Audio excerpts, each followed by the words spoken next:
אתה בדקת שאף אחד מהם לא אלרגי? אתה צודק. אז באמת אלרגיה למזון זה משהו שאנחנו מתמודדים איתו פה בארץ ובכלל בעולם.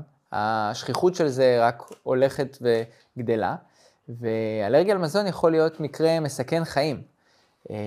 גם באלרגיה למזון אנחנו נשתמש בפרוטוקול החירום. מה הגורם המסכן שממנו נרצה להרחיק פה? במבה, הרחקתי אותה. הרחקת אותה, מעולה.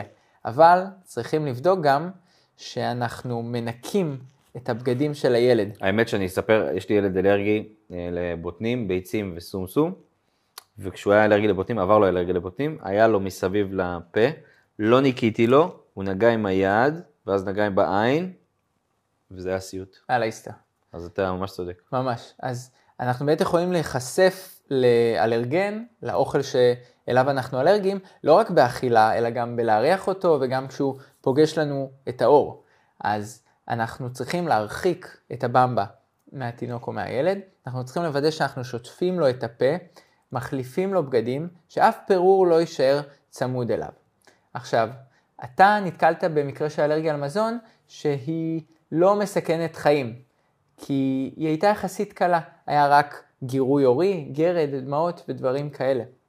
אנחנו מפחדים שהאלרגיה תגרום לתסמינים קשים יותר, כמו שלשולים, הקאות, צרידות מהצרות של קנה הנשימה.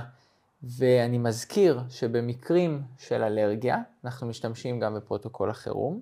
אם תוך כדי שאנחנו ממתינים למד"א, אנחנו מגלים שהתינוק מאבד הכרה, מאבד נשימה או מאבד דופק, אנחנו מגיבים עם פרוטוקול החירום, ומה שהוא אומר לנו לעשות.